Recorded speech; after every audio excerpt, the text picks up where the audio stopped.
Message. Damn it. You beat me to it. I had a boss that he still did like AOL even 3 years ago. Was he And using what Alta Vista as a search engine too? Oh geez. And he would like leave his volume on high. This is a work computer. And every now and then you'd hear, "You've got mail." You've got mail. And I'd yell out every time, "Holy I'm shit, still I using time traveled." AOL. RW ruined my joke. Sorry, I got snippy. Boo. Boo, boo, boo. Let's turn this mother out. Are we?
Everyone thinks because you're a zombie, you don't know good coffee.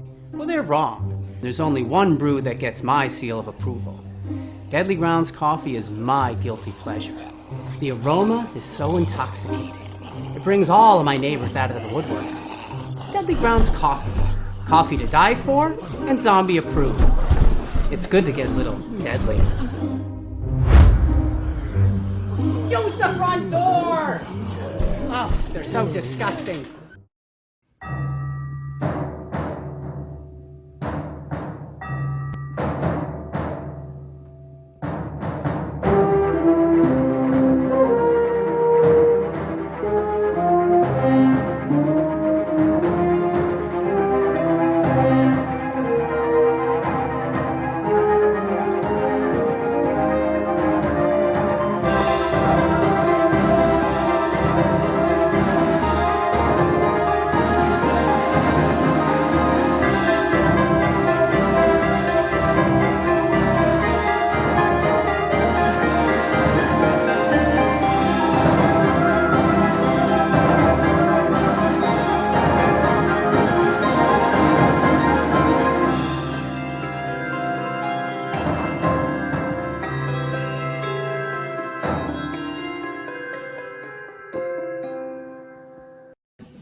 Hey, happy Wednesday, everybody. You're watching Dorkening. My name is Leo. I'm the monkey behind the keyboard.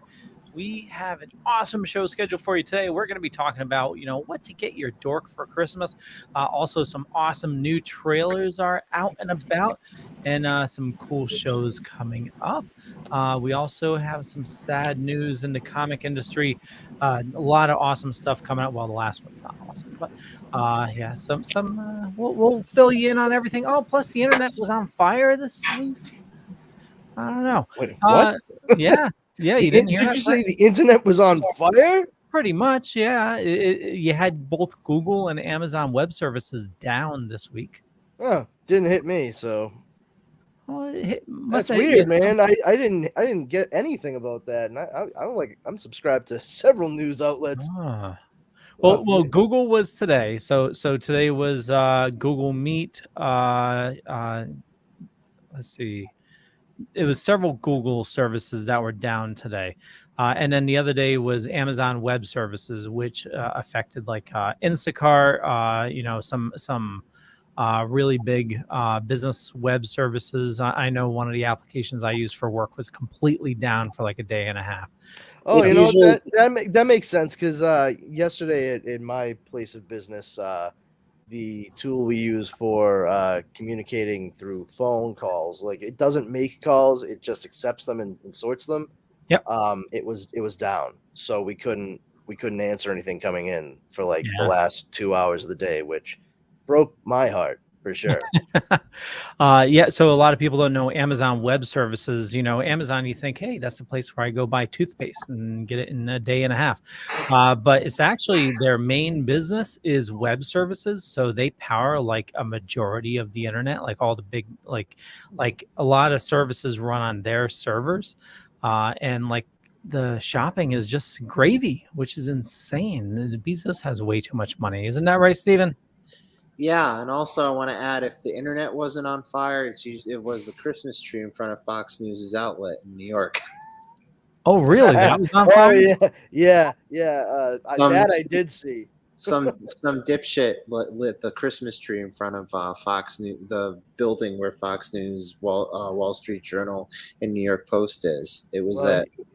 Yeah, Well, it was I mean- it was a homeless guy who has a history of mental illness and drug use. So they're Well, thinking that he was not quite in his right mind when he did it. yeah. Well, Fox News ain't that bad. I mean, I'm not going to make any comments either way. I'm just saying I wasn't surprised. Let me put it that way. When I saw the news, I was like, yes, it is 2021. I get it. RW, how's it going, my friend? Good. I just want to say I don't get my toothpaste from Amazon. I've been doing this for years now, but I'll go to the nearest hotel and I'll say, yeah, I'm in room 111. I need some toothpaste. And they give me toothpaste. And then I go to the next hotel and I'm like, yeah, I'm in room 304. I just need some toothpaste. So that's how I get mine. I don't get it from Amazon. We spend $27 in gas on $9 worth of toothpaste. Fantastic. You know what's funny? My wife works at a hotel, and I used to work with somebody where she said that like her boyfriend would like sneak into the hotel every morning with like the kids to use the pool. It was just bonkers that like somebody Quick. All right, now get out. We have to do this under the cover of sunrise. Why would you sneak into? I don't know. Do we have to wear the all black clothes while we swim? Yes, it makes you harder to see. Now go. Practice your breaststroke. Yeah. So we got a bunch of people watching. If you are looking for Christmas gift ideas or holiday, So are we. Yeah, we are too. I want to say real quick before Yeah. we get into everything. I want to compliment Leo and the Toking Dead on the Toking with the Dead on their show the show they just did. They wrapped up because Master Daniel Pacina is a fantastic guy. We had him on our show like a couple years ago. He's a fantastic guy. I'm assuming that's going to be a replay of their show or back catalog somewhere. So definitely check out that show that just wrapped up. So Awesome. Well, thank you, Stephen. And for those that don't know, he's responsible. I mean, he wasn't a coder, but I mean, like he had a huge part to play in Mortal Kombat. It's like he played Johnny Cage. Who else? Scorpion, I think. Yeah, Scorpion. Like, and Sub-Zero. he developed a lot of the moves. Like he's a master martial artist. So, he did all the moves for a majority of the characters, even came up with some of the death moves, the fatalities. And yeah, he had some great stories about that. I met him at Barry something, Green Mountain Comic Expo in Barry a few years back. Yeah, he was really nice. Nice. Well, we I've should. never met him, so that's what I got. I met him. Sounds like a great guy. Should we get the sad news out of the way? Yeah, let's make this episode all rise. So we'll start down here and we'll go up the hill and enjoy everything at the peak. Hopefully. Sounds good. Brandon, would you like to take us into that? Sure. So for all of the comic book geeks and dorks out there, I'm sure you've heard the name George Perez at one time or another. I mean, if you've been reading them for a while, if you're fairly new, congratulations, you're about to find out about George Perez. He's an artist and writer. He's worked on a number of high profile books and what have you. He's known for Wonder Woman, creating the Teen Titans, the new Teen Titans, the character of Deathstroke.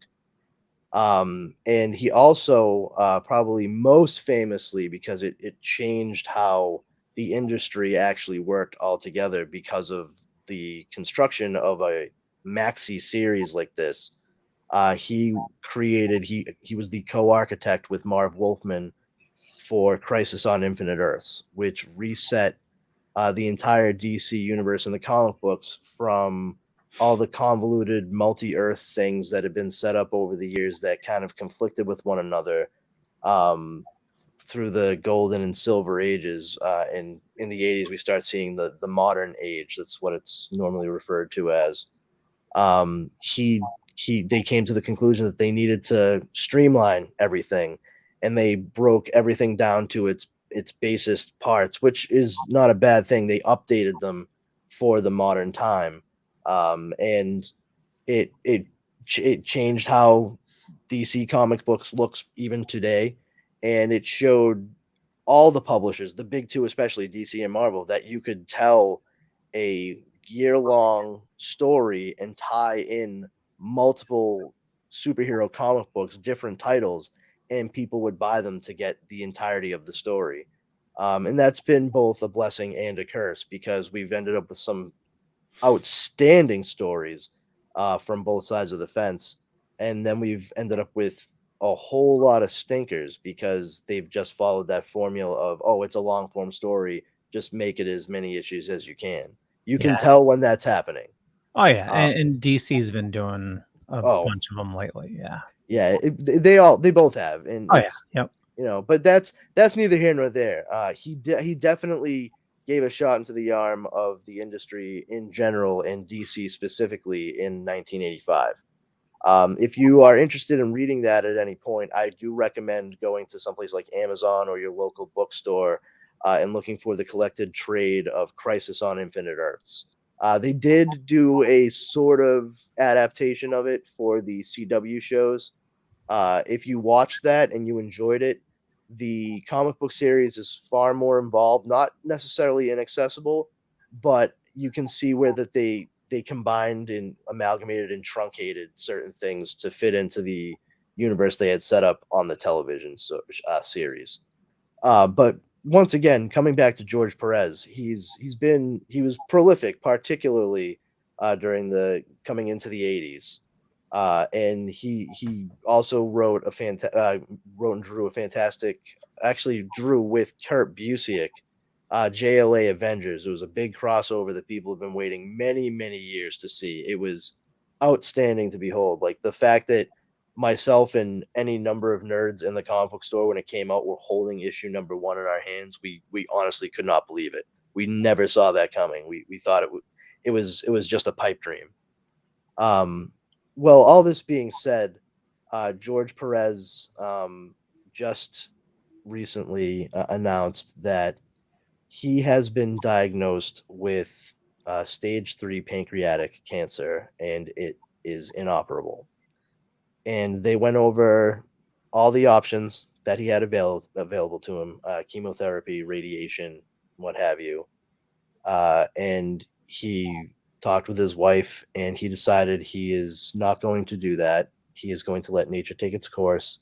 He's been given 6 months to a year to live. So this is fresh off the press.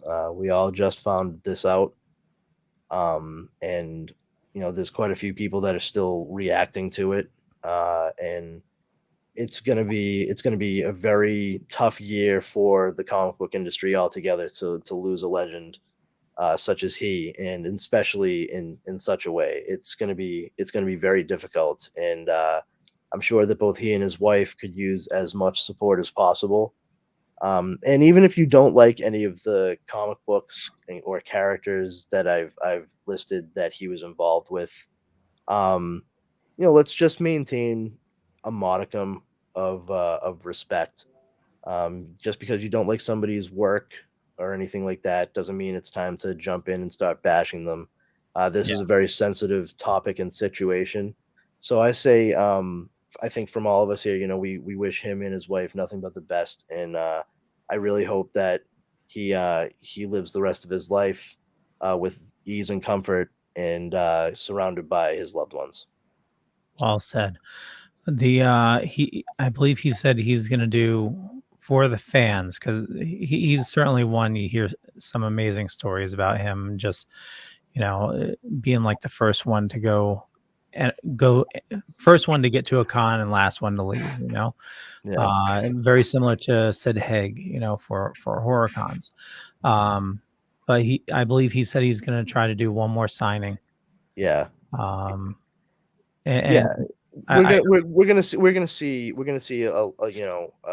probably a few things where it's like, hey, one last thing, one big thing, and that's great. I mean, if ever there was a time for somebody like George Perez to be able to say, like, hey, this is what I got, and take it or leave it. I mean, for lack of a better term, when it comes to any work or anything he's wanted to do before he gets to the point where he's too unhealthy to do anything, now's the time. He literally, what does he have to lose? I mean, if he has an idea that could get cranked out and somebody could work on it and finish it, even if it's just a story he wrote, what's the worst they can say?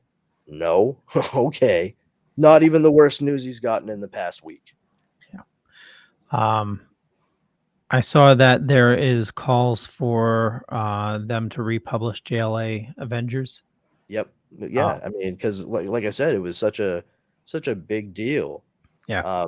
That it happened, and the fact that it was both he and Kurt Busiek doing it. I mean, game over. That's two guys right there. I mean, those are heavy hitters, and the fact that if they were working on anything together, you'd want to read it and see it. But the fact that it was JLA Avengers, come on, son. So that's we can lead that into gifts to get your Sorry, we have Leo mentioned this in a group chat, and I don't think anyone else followed up with it. There was also a piece of sad news. We might as well mention it before we rise up to good things. Leo, you mentioned there's a incident with a Star Trek star that's getting into some stand. Oh yes. Oh my God. After you mentioned it, I did some digging, and it's really, really bad. Do you want to mention, or should I?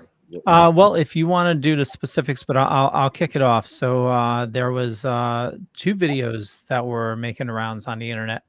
Nichelle Nichols was, I believe, she was at a con recently, and doing her final appearance. Yeah, it was supposed to be her final appearance because it was for dementia. Yeah. Oh wow. So one of her, I believe it was one of her oldest friends, was trying to talk to her. Carrie O'Quinn, because he's the founder of Fangoria and Starlog. So yeah, he was trying to talk to her, and he was physically removed from the room by, I believe it's her son. No, he was physically removed by some helper or employee there, but her son was right there, and he was loudly flinging expletives his direction the whole way. I mean, like no decorum whatsoever. I mean, he was standing next to Nichelle Nichols. Like, clearly you can see them. Like, she remembered him. She was smiling. They were kind of laughing a little. And then he came up and 2 feet away from his mother, this nonagenarian, he just starts saying, get the fuck out of here and what the fuck, get him the fuck out. I mean, it was difficult. It would be difficult to watch just as oh, that's how you behave at at an event. But also, but just the fact that that's your mother who suffers from dementia, and you're acting like that and immediately getting someone who she clearly recognized away from her without any real explanation. I mean, Well, it was awful. If you listen to the first video, he's trying to explain to her about the conservatorship that the son has, that she doesn't have control over what she does. And she said, well, that's not true. I can do anything I want. I'm my own person. And that's when I see. I didn't see that. So- it was there's a video. He's the friend's talking to her very calmly, and then he's trying to explain what's happening, and then the second video is she wanted to stay. He's trying to force her to leave, and it's just heart-wrenching to hear her scream because she wanted to stay at the convention and talk to her friend, but it was just heart-wrenching. So That's let me terrible. go into a little more detail on how severe this situation is. Basically, her son is being very controlling to the fact where he sold her house and forced her to move into a far away from a situation. He controls where she lives, controls her convention appearances, controls her financial situation, basically runs her life. And given her state of mind, that's a very bad situation. Like I said, and like Leo said, this is Stanley levels of bad, so Yeah, that's it's not great. No. So everybody educate yourselves on what's going on. There are a couple videos going around where you can actually hear the conversations going on. But yeah, there definitely needs to be something done to protect our icons. We know the story is about what happened with Stan Lee, unfortunately. Yeah, it's important to remember that a lot of what these people have contributed to us, yes, it's their career, it's their livelihood, but also it's a gift. Yep. And we should all do our best to not take those things for granted. Particularly the people in those folks' lives. Well, and especially, I mean, each elderly person is special in their own way, but Nichelle Nichols, she broke boundaries. It was she on Star Trek, the first interracial kiss was on TV. Although that's up to debate, because supposedly there was an interracial kiss before that. I read that, supposedly. So Desi Arnaz was from Cuba, and he kissed Lucy way before Star Trek. And then there was some other show where people from different ethnicities or whatever kissed as well. So they're saying that the Star Trek thing wasn't the first one or whatever. Everybody's calling me wrong tonight. I haven't called you wrong yet. I've just reinforced. I literally just saw this the other day, so I was like, "Wow, okay, so that makes sense." But I think they did that because, they're trying to say Star Trek was the first to do this, that, and the other thing. So they probably just, hey, let's throw that in there too. But I guess supposedly that's been proven not factual. The first kiss between a white man and black woman on television. Yeah.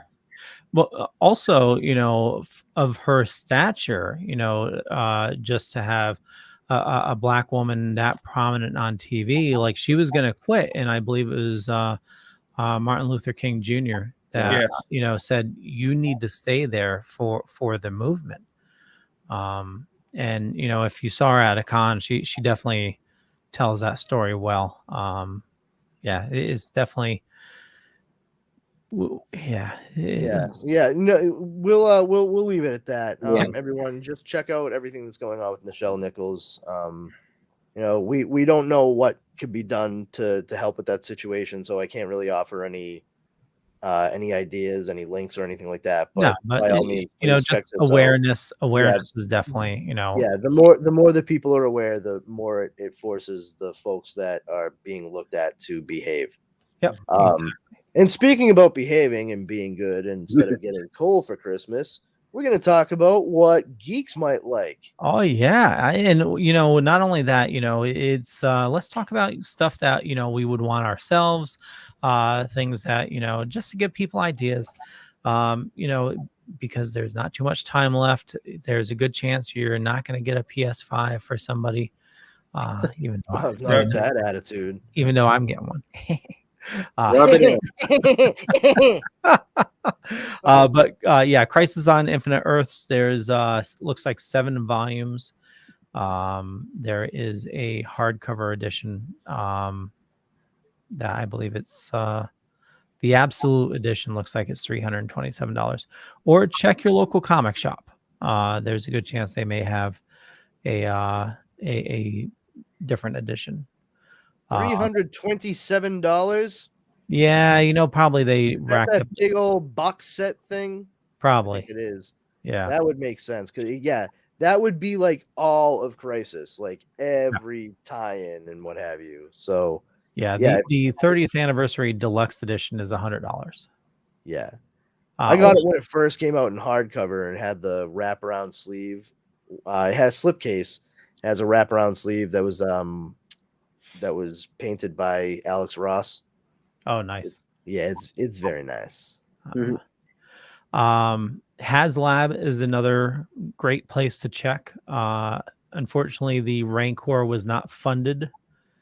Oh no! Yeah, this was like $400 for this deluxe Rancor.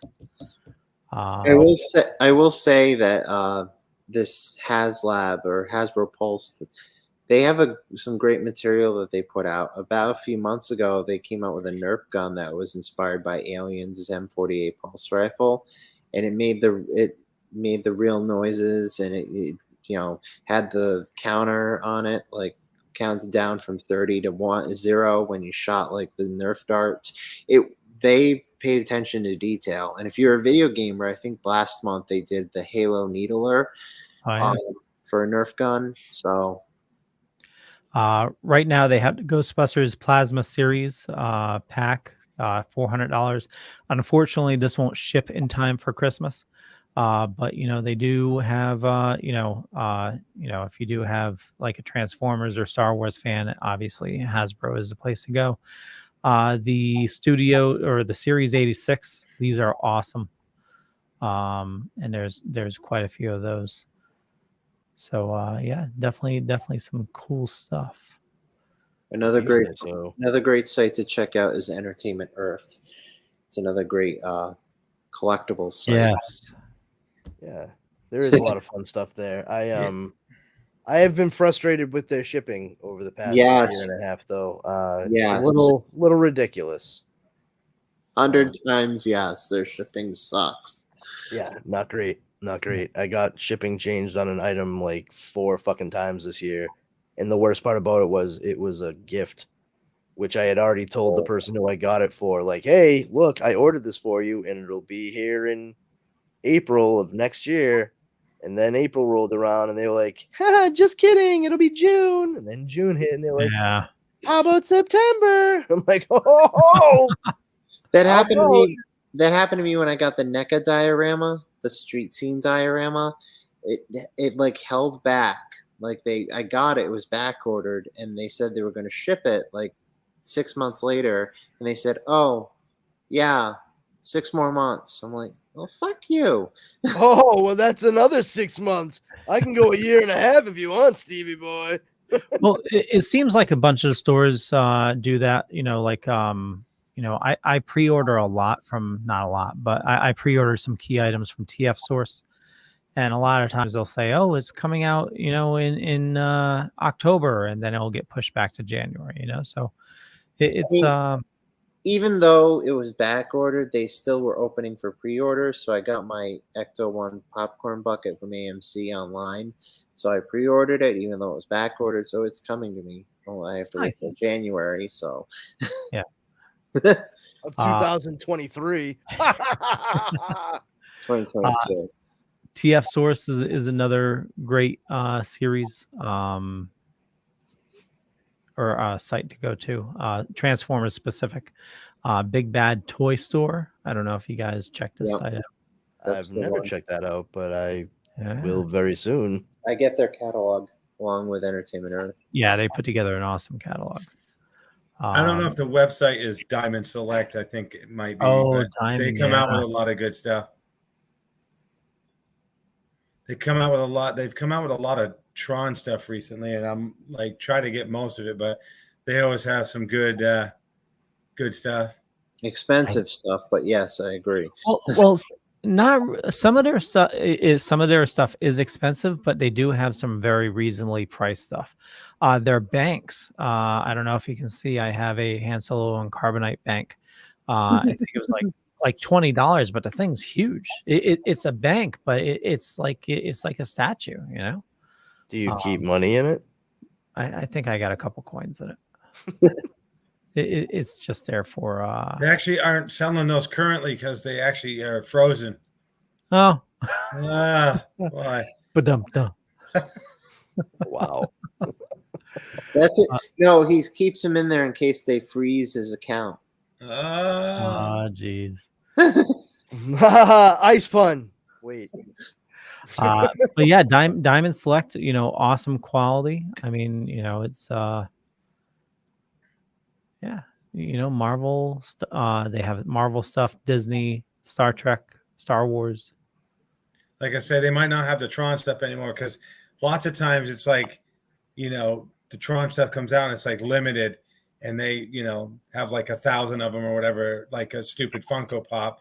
And once 1,000 are gone, oh yeah. So the ones on the left there I have, and then I actually have everything that's on there right there. I managed to get Nice. all of them or whatever. But sometimes they're limited, and then the price goes up or whatever. This Big Bad Toy Store's website's pretty dope. Like, Yeah, it is. I just found a Max Fleischer Superman the Mechanical Monster deluxe box set.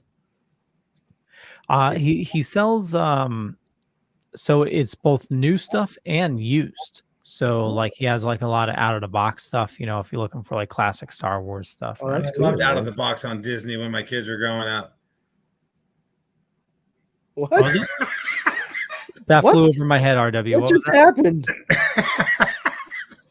I missed that. There was a show on Disney called Out of the Box. It was like a kid show, and I have 2 daughters, and when they were growing up, we had to watch Out of the Box. So I love to just throw in random stuff and confuse everybody. Mission accomplished. I've never heard of that show before. I was told I couldn't talk about the 70s. So I had to talk about something. The Superman's pretty cool. Yeah, I think he's a pretty cool cat. Oh yeah, like the action figure there. I'm a fan. So yeah, there's plenty of stuff, I'm sure. Oh yeah. So yeah, I mean, you know, not only toys, you know, if you need something right away, you know, a great thing, you know, I know it's a little pricey, but you know, drones are always cool. They do have smaller ones if you're under a budget. And I'm not sure how hard to find these are now. They might be hard to find, or they might be expensive to find now. And yes, let me finish my story. But for all you Star Wars fans, back in the day when I was growing up, in the newspaper, and a lot of people don't know this because they weren't there then, there was a Star Wars comic strip that was every single day. There was a comic strip of Star Wars. And I used to cut them out. But they recently made a 3-volume set of all strips. No way. Yeah, so there's a 3-volume set of all the, so that's the Sunday ones, obviously, because the Sundays were colored. But the non-Sunday ones, where are they? Were black and white. So there's a 3-volume set of all the strips that were in the newspaper. And like I said, when I was a kid, I cut them out and then I lost track and lost them and stuff. So this is a cool gift if you're a Star Wars fan. Like I say, there's three books: Volume 1, Volume 2, and Volume 3, and it covers the entire run of the Star Wars comic strip that was in the newspaper from 78 maybe to I think it was 82 or somewhere in there. But for Star Wars fans, like I say, most people don't even know about it because they were like not around when it came out. But yeah, my grandmother saved all the newspapers, and you know, like there was a shed that she had. Like she wasn't a hoarder, but the old fire hazard. Yeah, she had stacks and stacks of newspapers, and I remember, you know, when I was little, going through and pulling out all the funny papers from them, and finding Star Wars and thinking, oh my God, there's a Star Wars comic. Yeah.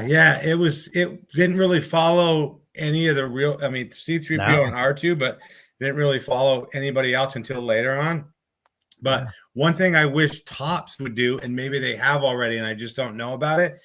I wish they'd release a book like that with all the original Star Wars cards in it for people who don't have the full collection and can't, you know, whatever, because these are like impossible to find. But if you don't know anything about the Star Wars, they started out blue for the first 66, and then they went red, and then they went yellow, I think, and then they went green, and then they went orange or whatever. But I wish Topps would like just put this in a book like that, so that you wouldn't have the cards, but you could at least see all the different things or whatever. And like I say, I don't have a complete set, but I think that would be a cool gift idea. And people who are retro and Star Wars fans would probably eat that up. Totally. I just want to mention with your drone thing, Leo. Also, you can instead of going to big corporate stores like Best Buy and them, support like your local hobby shops. Me and Leo have a hobby store in our town that's been around since I think 1960 something, and it's still there. And they sell drones now, along with models and. Nice. You know the place, Leo. Lee's Toy and Hobby. Yep. Yeah, they sell drones now. So if you, I mean, shop local is definitely a good thing to do. It's I know some people are like under the gun, so like a lot of times we'll do our stuff last minute. We'll just go to Best Buy, and throw some stuff on the. I mean, I'm just throwing that out there in case people want to support their local stores. Oh, exactly. That's a great idea. Another thing to do, if you're worried about, somebody price gouging you, camel.com is awesome to check prices. This will tell you prices through Amazon, but it'll also do like third party as well. But it will give you the history over like the last year of that of the prices for that product. So you can see if is now, are they racking up the price now? Is now a good time to buy? So it's definitely, a good way to save some money. My uncle's a beekeeper, so if you need some other drones, I might be able to hook you up with him. He's got all the drones. I love looking at Brandon's face when I tell these things. He just so I mean, I know I talked a lot about toys, but what about you guys? What's some stuff that you think are great gifts for Christmas? I want for Christmas. Money. Yeah, money's good. Yeah, I'm a big. You can always give me money in my favorite amount, a wad. No, I mean, I personally, I mean, there's a lot of stuff that I could say like, oh, I'd like to get this, and I've had my eye on that, but I don't really do that. I usually throughout the year, if I see something, I buy it. Oh yeah. My wife and I don't actually do gifts at Christmas for one another. We always just take care of everybody else. It's kind of good because we work together as a team, all through and through, and then we don't have the stress of trying to figure out what the other one wants. Yeah. We do make a big deal out of each other's birthday.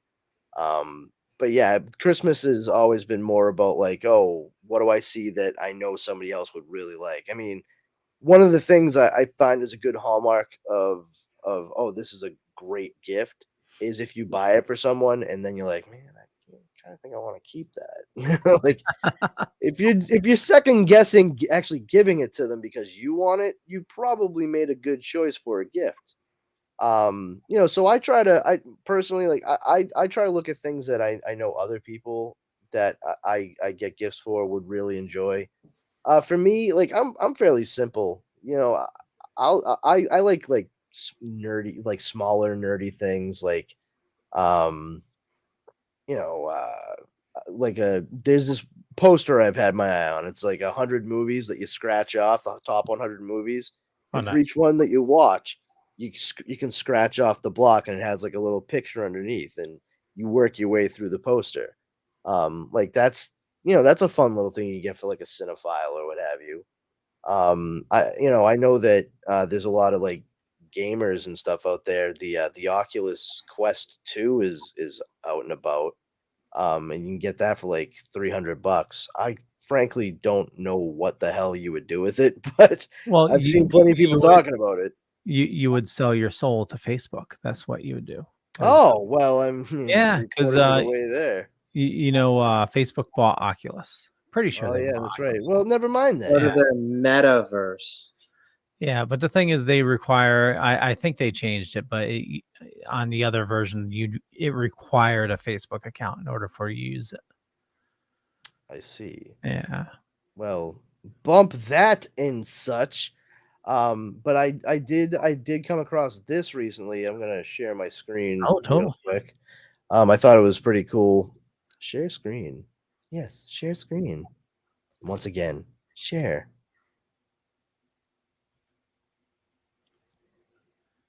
Oh, nice. Yeah. Yeah, Yes. see, I want the Tron one, but no one wanted to pay $700 and buy it for me. Yeah, because then wait, what? No one wanted to pay they made one? A Tron, yeah, arcade one-up's got the Tron, comes with a stool and the riser for $6.99. And I joined my birthday week. I put up a GoFund or one of those, donate money to me things. I want this game, and not one person gave me a dime.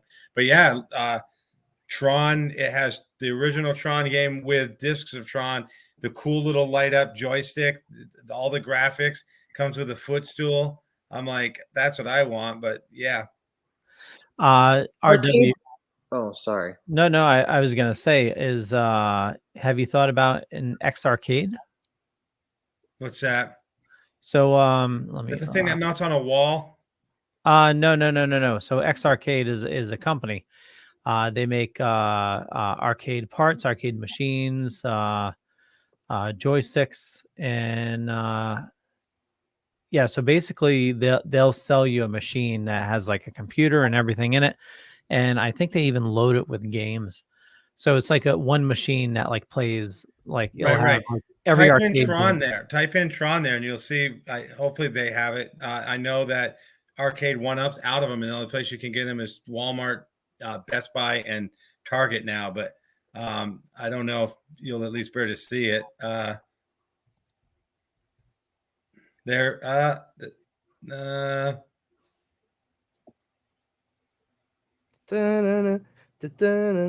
I wouldn't think it'd be that far down, but Best Buy has it. oh, okay, yeah.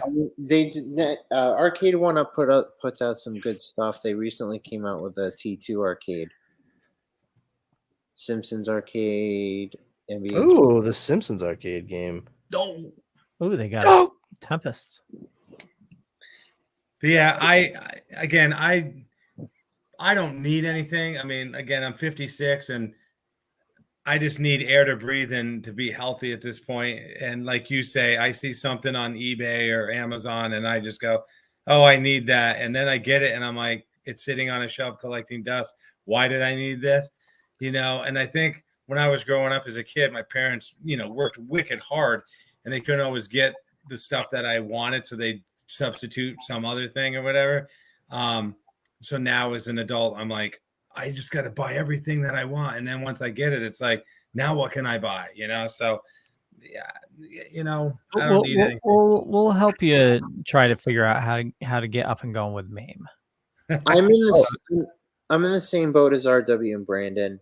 For me, it's the difference between want and need. Yeah. And also, they're not only the fact that, adulting bills and all that stuff, you don't have the money to get what you want, in the words of the Rolling Stones, but if you try, you can get what you need. But not only the fact that, my birthday is 5 days after Christmas, sometimes I get robbed with presents, so it just really doesn't matter anyway. So Oh yeah, you know what? Right. Oh, there you go. Right, Yeah, it right comes here. with the This stool. okay. is Yeah, the but this yeah, is the thing I that mean, I this got is the one Tracy gift and I people. want every year. Right here. This is Yeah, I what I mean, want. I don't know. Boom. Whatever. Just give me Amazon gift cards. Yeah. Gift cards are the shit. I love gift cards. Yeah. Me Just too. give me the Amazon gift cards. I'll let them pile up, and then I will buy something obscene for $700 in 4 years. In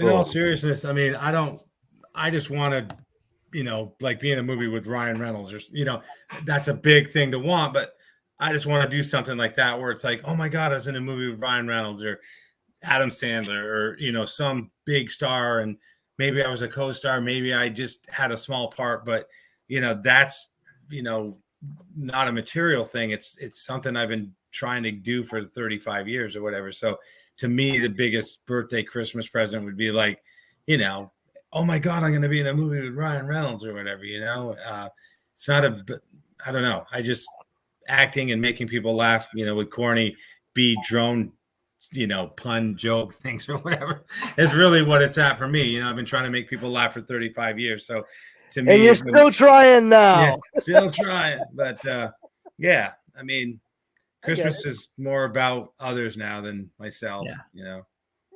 Exactly. That's what I'm saying. That's what I'm saying. Yeah, I And mean, so, I'm going yeah, on that cruise. So if you're looking for gift ideas on this show, go pound sand. Yeah, Well, the goal of this was to give others ideas for. Yeah. right. Yeah, I will say I did come across this. I'll share my screen one more time. I think it's pretty cool. As a gift, particularly because of the pandemic still raging, all throughout the world. But you can give a 1-year gift Oh subscription yeah, to Disney yeah. Plus. I did that last year for my sister. Yeah, see. I clicked on a link to follow it, so I don't know it, but disneyplus.com/welcome/gift subscription, gift hyphen subscription. So yeah, I mean, you can just type in like Disney Plus gift subscription in Google or whatever. But yeah, that's pretty cool. You can do the same thing for like HBO Max or any other streaming services that have that available. But I think that's pretty neat. Especially if somebody has, one to any number of children. There's a lot of stuff there that can keep them occupied.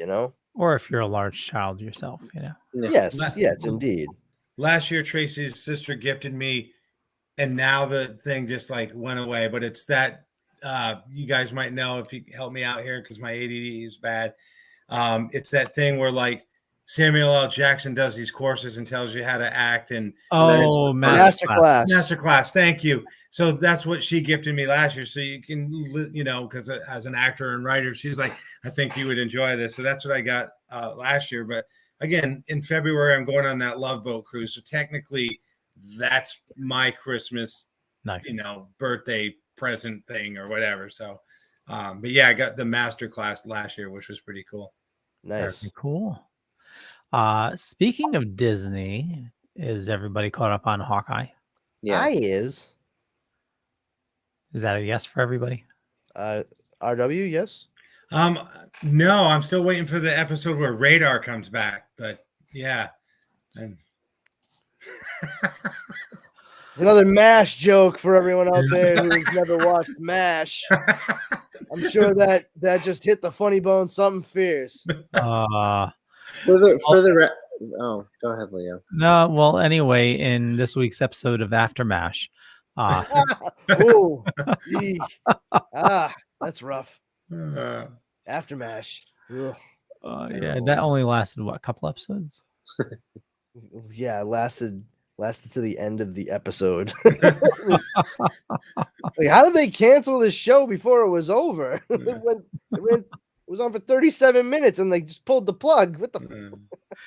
So on splash pages, I think it's My Life as a Weapon. Yeah. So there's a graphic novel. It's I don't know what series of Hawkeye it is, but you can get the graphic novel My Life as a Weapon, and or Volume 1, Hawkeye Volume 1, My Life as a Weapon. Probably by And- Matt Fraction, I'm guessing. Yep, exactly. And they pulled a lot of the show from that one graphic novel. Yes, it's because it's the most interesting Hawkeye's ever fucking been. Yeah, Great read, but the show's been phenomenal so far. it has. Yes, I mean I agree with you guys, but a lot of people out there do not. They Well, don't like it.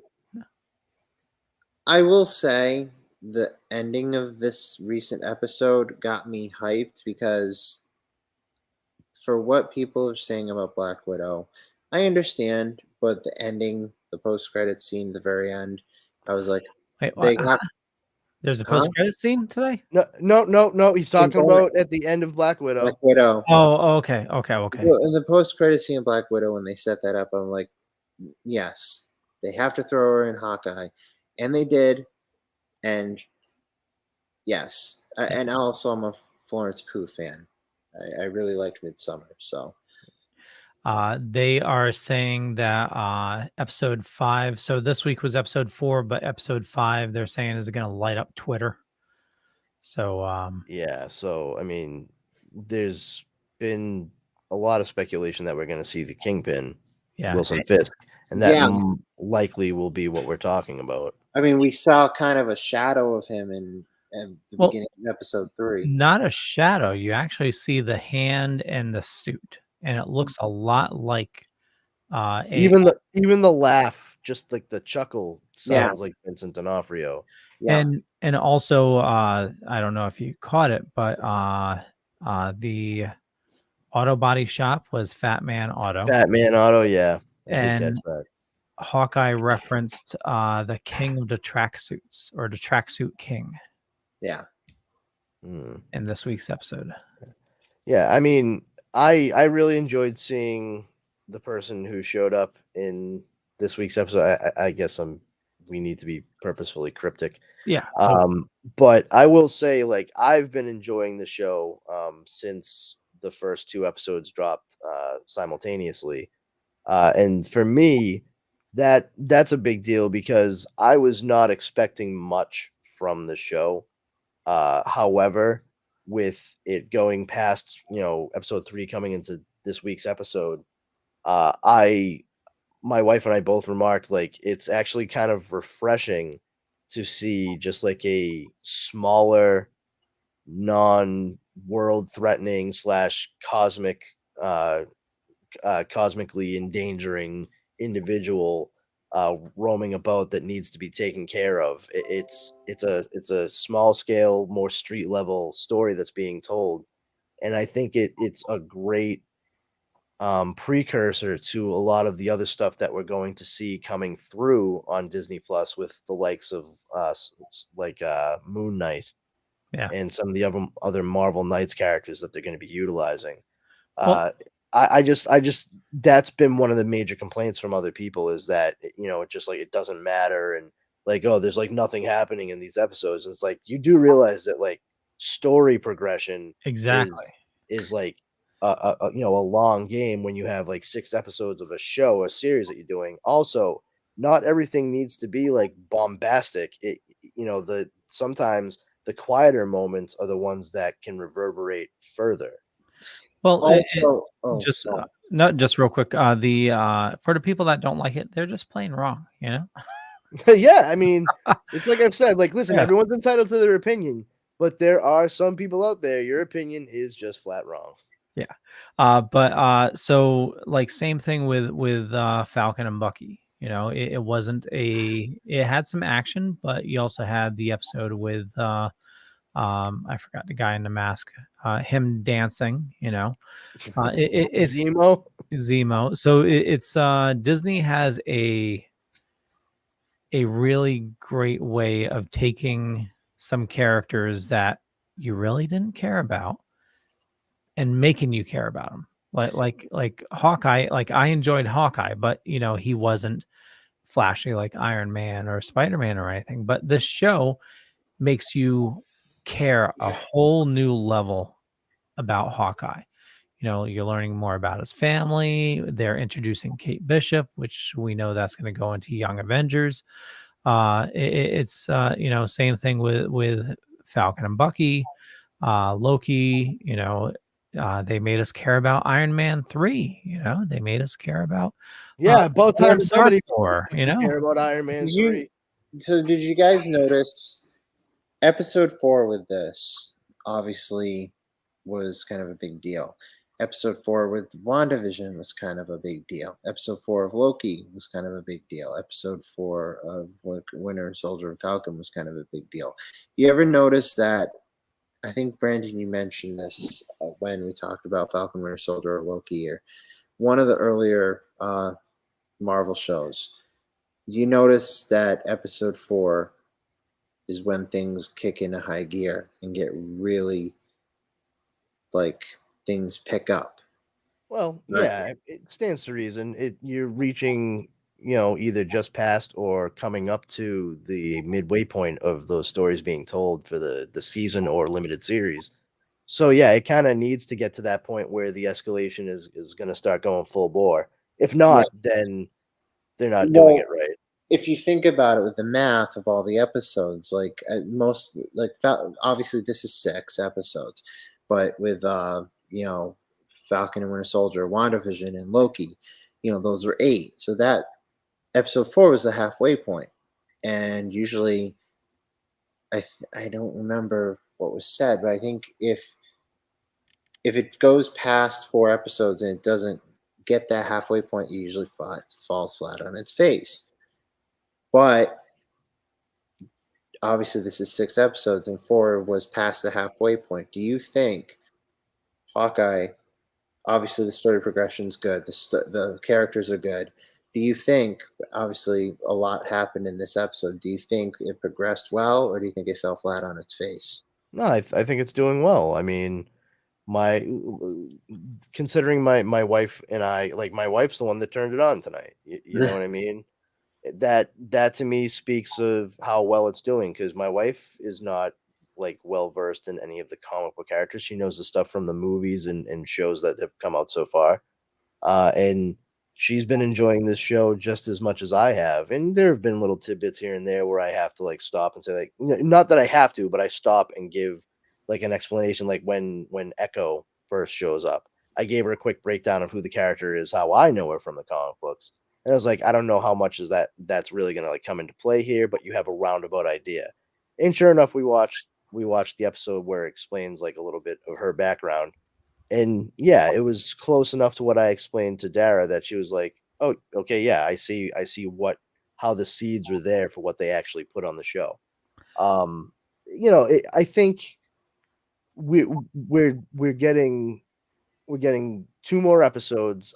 Who knows how long the last one's going to be, but I think it's reasonable to anticipate that the 6th episode, it's not going to ring of finality. It's just going to be a continuation into one of the upcoming projects.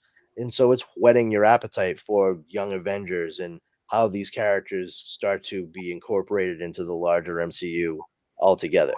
I think that's a reasonable expectation to have. And anyone who's watching a lot of these things that is not seeing all kinds of explosions or big superpowers going off every 2 minutes, they need to slow their roll and remember, it's a marathon, not a race. Mm-hmm. Take your time. We got 23 fucking movies that became the Infinity Saga. You're not going to get that big bang with the first 2 movies into the next phase and a handful of television shows. Calm down. RW. So 2 things. One, right before the podcast, Tracy and I were on Netflix, and as we were closing it out, we noticed second season of The Witcher is going to be December 17th. Yes. I didn't know if anybody's watched the first season of that. Oh, loved the first season. Yeah. Yeah, so I just thought I'd contribute. and then the second thing, again, I'm stuck in the 70s and 80s and don't understand certain things like, A-Team, Knight Rider, Magnum PI, all were like 22, 23 episodes per season, as were most shows like All in the Family and so on and so forth. Why are we doing these 8-episode seasons like on The Mandalorian? And you're saying this is only a 6-season thing on Hawkeye? Okay, well, first of all, I can actually hear the disdain in your voice when you're saying why are we doing that. I'm gonna come back at you with the same disdain because they have no time for filler bullshit. That's what 23 episodes of a show gets you. You get 16 episodes that are worth it at best, and then what? 7, 8 more episodes that were clearly filler. They needed to fill in time. When you truncate a season and keep it to like a quarter of a year or a little less, it can hold a viewer's attention more, especially in this day and age. And also it allows the writers, it forces the writers to get to the crux of the matter each time. Like, I would prefer having a 10-episode season if it's going to be quality storytelling for 30 to 60 minutes each time, as opposed to getting 23 episodes, 24 episodes of a season and watching them spin their wheels for maybe half of it. I mean, that's literally like why I just stopped watching The Flash on the CW. Oh yeah. Yeah. I'm tired of the filler. Yep. You know, it's not worth it for me anymore to get to the really good stuff because it took 6 episodes in between that good stuff and the last good stuff that happened. And I think it's one thing for a sitcom, a half-hour sitcom to do like, 20-something episodes in a season. Okay, sure. But like when you have more serialized storytelling, and really Heroes on NBC is probably one of the biggest tellers on this one. They realize like, oh, we need to like keep it tight because attention spans wander. And I mean, if anything proved the idea that you need to keep it quick is the writer's strike that occurred during season 2's production of that show. It shows how much it hurts a show to break a serial formula when that's what you predicate the entire like concept on. And then it just like you crap out all kinds of stuff to fill in the spaces in between. It's the viewer nowadays has become far more savvy and they have far more options to go to. So they need to keep it short and sweet and make sure that somebody like starts it and for 33 minutes straight like keeps their eyes glued to the screen and their butts glued to the seat. Yeah, definitely. No, I was just going to say, I totally agree. It's definitely makes it for a better story. There's also a higher budget per episode that's allowed now. If they're going to give them a budget for 30 and they cut it down to 10, but with the same budget as a 30, just the quality is just so much better. But that's what were you going to say, RW? No, I'm just, again, and we're, if we all agreed on everything, then it'd be kind of a boring. Oh, I love that the cat's up there. That's awesome.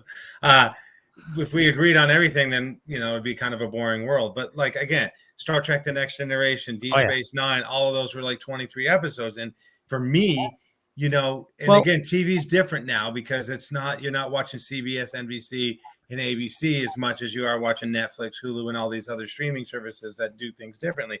But I know with me, it's like, I don't know if it was 9 months of, whatever shows, and then they go into hiatus and they come back.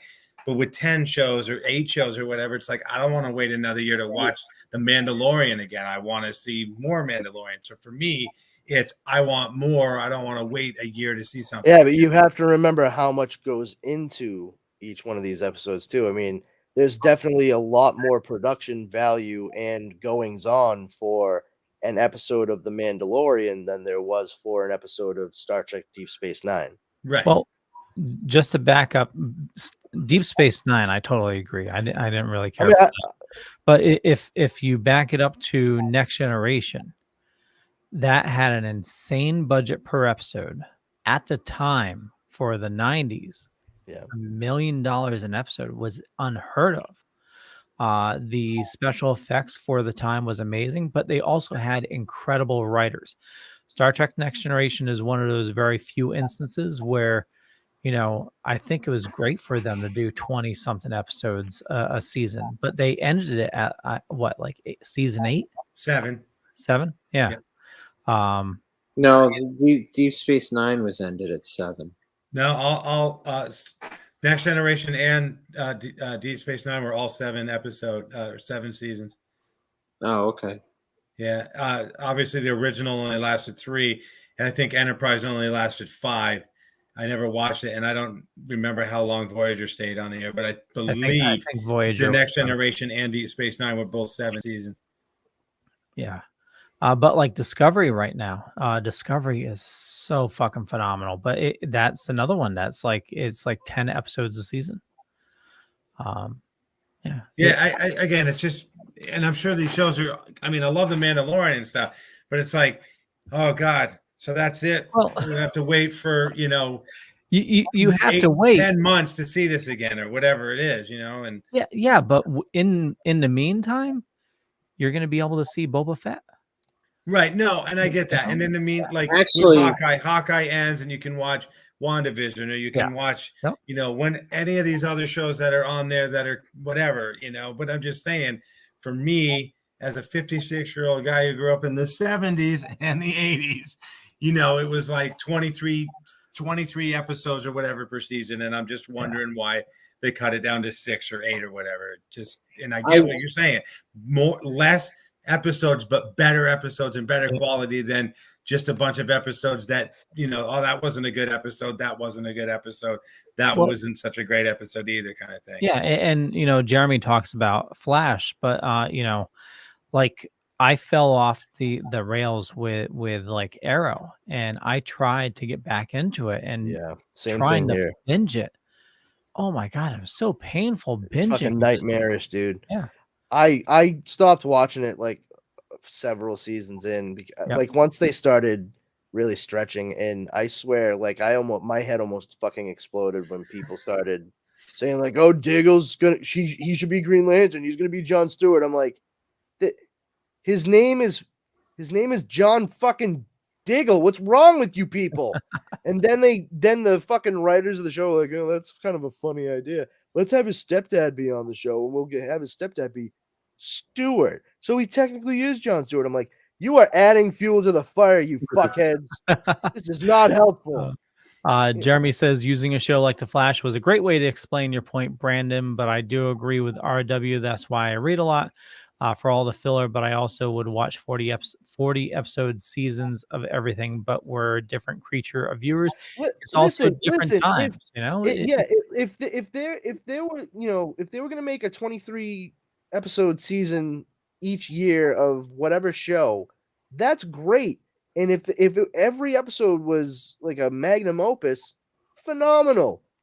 I wouldn't not watch it if it was something I were into, and I certainly wouldn't, I wouldn't poo-poo it or anything. But what I'm trying to say is, okay, Star Trek Deep Space Nine and Star Trek totally Next get what Generation, you're trying to say. Excellent shows, and once again, we do have to consider the time that they were made in.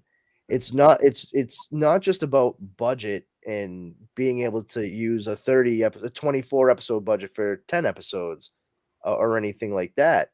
It comes down to the number of options altogether. And the smaller a season is, the more easily accessible it appears to be to somebody from the outside. If you see a season that is 23 episodes versus a season that is 10 episodes, and you are pressed for time, you are trying to figure out what you're going to get the most value for in the amount of time you have, you are likely going to pick the one that's 10 episodes. And that's definitely one of the considerations that comes into play. But also to sort of come up against the idea of like, why can't I get more? Much like what Leo was saying with The Mandalorian. Yeah, they're working hard on that. But in the meantime, you will be able to see the Book of Boba Fett And and Kenobi, when that and comes Kenobi. And out. all, yeah, so it's not that there's yeah, you have to wait a little bit more for that portion of the story, but there's other things in between. Right. And I like the idea that because there are shorter, more substantive seasons that really drive the stories and focus on characterization more, that it makes us more anticipatory for what the rest of the story is going to be coming up for the newest season, but also it allows us more time to see other new things that we might not otherwise have the time to check out. That's, I think, one of the saving graces of streaming and the shorter seasons. Now, if we could just get them to stop releasing everything on one day, Well, I hate binging. I absolutely Which is hate a it. matter of fact, for those of you who don't know, obviously Hawkeye is 6 episodes. Boba Fett, Book of Boba Fett is going to come out a week later after the season finale of Hawkeye. So it's just Disney's just going to keep on rolling with awesome shit. Trying anyway. Yeah. Well, no, I mean also Book of Boba Fett comes out the day before my birthday. So Happy birthday to you. yes.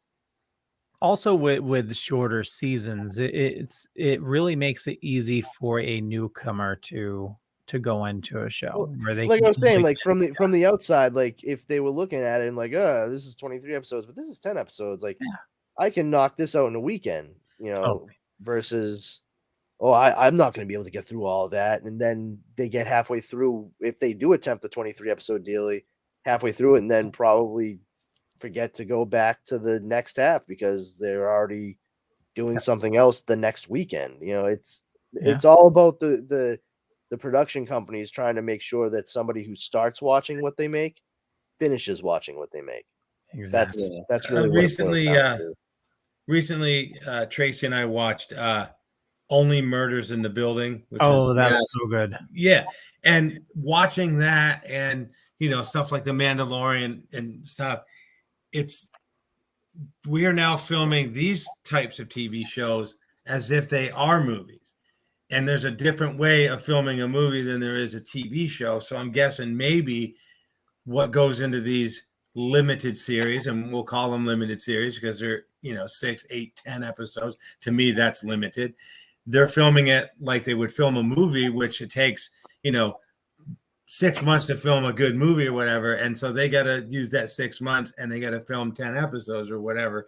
But yeah, Murders in the Building I thought was a great series or whatever. But I get what you're saying, but then it ends and you're like, okay, I want more, and now you have to wait for another season or whatever. They're also working on season 2 on that. And just real quick, Jeremy says, with Star Wars shows, I'm just glad people aren't bitching about them. I need more Star Wars in my life, no matter the quality. Give me the Book of Jar Jar.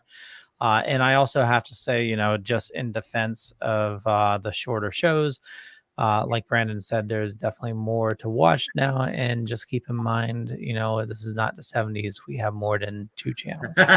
No, I get you there. Just a lot of options. Yeah, and hold on, I forgot. Sorry, UHF, where you got to move the bunny ears and then you get it a little fuzzy. Also, I will say, I will agree with RW about like these shows being more cinematic. When I was watching the latest episode of Hawkeye today, I noticed like, geez, if you cut out the intro and the credits and splice everything together, it's one big movie. Yeah. Same with WandaVision. I was putting 2 and 2 together today. Same with WandaVision. Get rid of the intro, the credits. It's one big movie. Yeah. Yeah. I mean, that's clearly how they're format. Go ahead, Brandon. No, I was just saying that's clearly how they're approaching doing these series. I mean, so they're making television more cinematic. And again, when I was growing up, a TV show was shot a certain way. This angle, this angle, this angle. That was it. That's how the TV show. Then you go see a movie and a movie shot this way.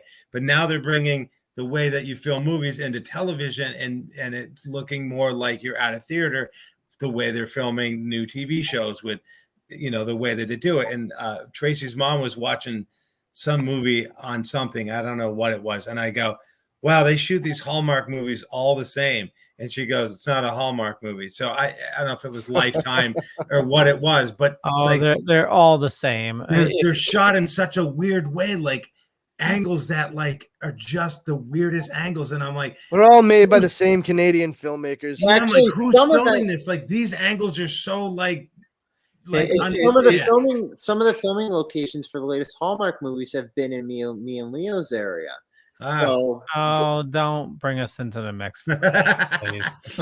But I do get it. Again, Yeah. I'm just a person who, watched the A-Team or, Knight Rider or whatever it was and looked forward to the fact that there's 23 episodes and then blah, blah, blah, blah. And now it's like, oh, this was a great show and it's over. And that was 6 episodes and I'm done, but I get it. There's all these streaming servers, Paramount Plus, Disney Plus, Hulu, Netflix, and the list goes on. And everybody's trying to get viewers. So like you say, somebody's going to be more apt. Oh, this is only 10 episodes. We should watch this. We'll be through this, quicker than if we watch that. I do get it. And there's more out there for what people like too, like Witcher. You mentioned Witcher's season 2 starting, but if you were starved for more Witcher, there was like Wheel of Time has been running, and there was a couple other shows that were very similar to that. I can't remember what they were now. They were that like good. Foundation on Apple TV, and there's right. any other type of saga. Like there's options for that, sure. Yep. But like, I think part of it too, just for myself, is I come at it with the point of view that, I mean, you'll certainly relate to this, RW. I remember, how do I put this? Like for me, the best Thor is still Eric Kramer. Like I like Chris Hemsworth a lot, but I do think that Eric Kramer was the best part of the Incredible Hulk Returns. Like it's very difficult to play a role like that in a show that's for the most part grounded in reality. Like he just turns into a big Lou Ferrigno with a wig. Okay. But here we have Eric Kramer playing the Norse god of thunder Thor, and like hot damn if he didn't play the hell out of it. And ideally, like that's Thor. That is exactly what Thor is supposed to be. And like I said, that's not a knock on Chris Hemsworth, not at all. Right. And to piggyback off that, I say Rex Smith was the best Daredevil. Like he just was what Daredevil to me should be. And again, that's because I'm stuck in the 70s and 80s with like Red Brown and Jackson Bostwick and Adam West and Christopher Reeve and all that stuff. And, it was such a, wasn't as over the top as these movies of today are. And I'm like, wow, there's just so much going on. It's like distracting, where before it was just, Red Brown comes out on this motorcycle with this cool shield or whatever. And, Hulk's running through New Times Square or whatever, but that's the thing. Like what I was getting at is, I loved all that stuff growing up as a kid. And, I loved watching all the episodes of The Greatest American Hero. But believe it or not, at the same time, like especially when we're talking about like comic book IPs, intellectual properties, when you think about what they are now versus like watching the Bill Bixby show or the specials that they did on NBC, and we see what we have now. I feel very fortunate to be getting these high quality, shorter episode seasons, because the alternative is there's not as much comic book accuracy.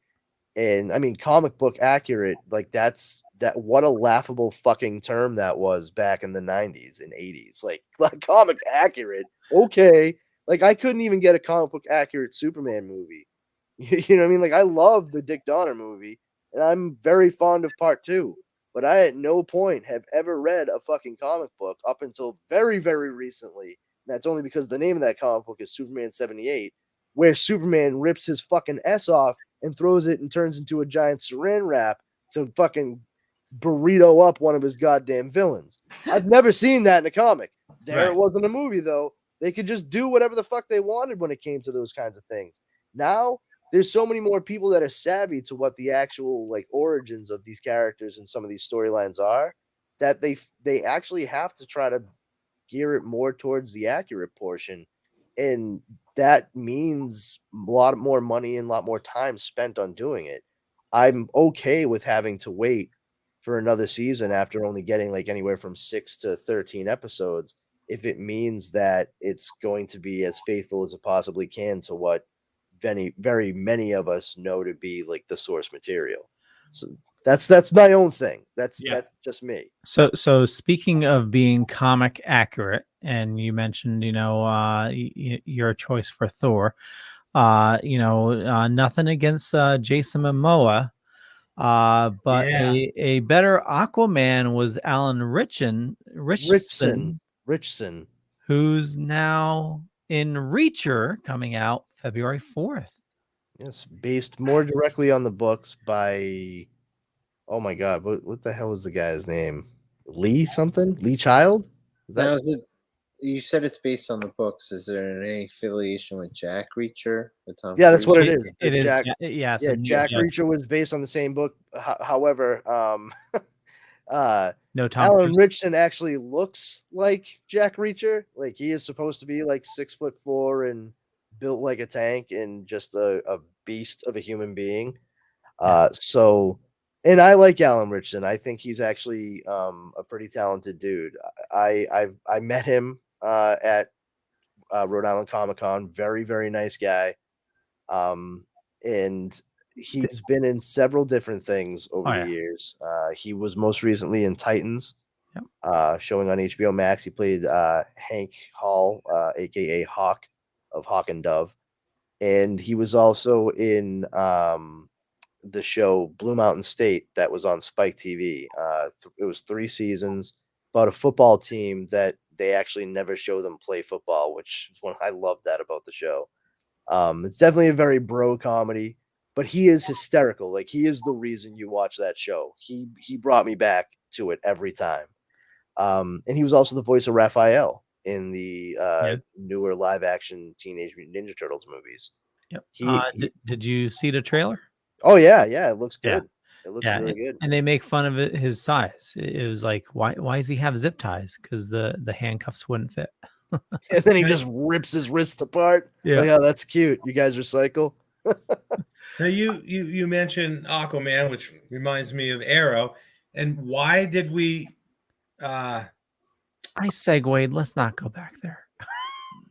No, I was just gonna say, why did we set up the character of Oliver Queen in Smallville and then get a completely different actor to play Arrow in an Arrow show? Why didn't they just keep the same guy who's already established? You're asking it like it's a rhetorical question, but there's actually an answer for it. Yeah, no, because Arrow does not take place in the same timeline or universe as Smallville. There is no Clark Kent or Superman in Arrow. Well, there wasn't up until Supergirl, but that involved the whole Crisis on Infinite Earths thing. Yeah, when Arrow started up, they were following sort of the same idea as Smallville, insofar as like we're gonna keep this really grounded and not do like crazy costumes or powers, kind of follow no flights, no tights thing. But they were setting it up that Oliver Queen was straight up in the show, like he was the first like big vigilante in that world. Like nobody had seen such things happen beforehand.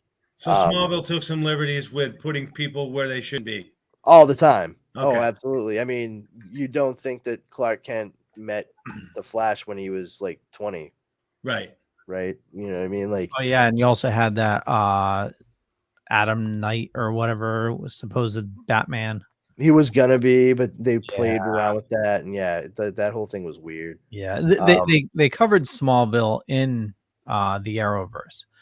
They did. Yeah, it was another universe, and he gave up his. It was during Crisis on Infinite Earths.